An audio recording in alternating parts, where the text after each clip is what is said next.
পার্থক্য আছে নাই, অধিকারের পার্থক্য নাই।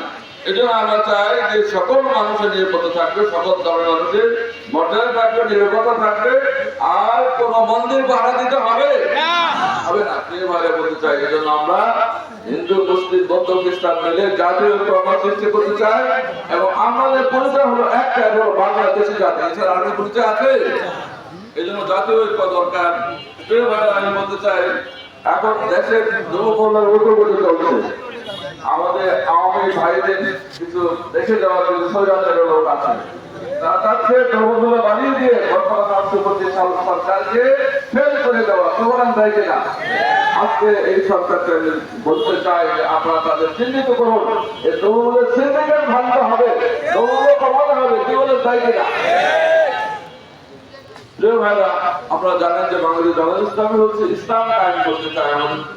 আমরা জামাত ইসলামীর জন্য করি আমাদের ব্যক্তি জীবন, পারিবারিক জীবন, সামাজিক জীবন, রাজনৈতিক জীবন, অর্থনৈতিক জীবন, সর্বক্ষেত্রে ইসলামকে প্রতিষ্ঠা করতে হবে। কি বলেন, তাই কিনা?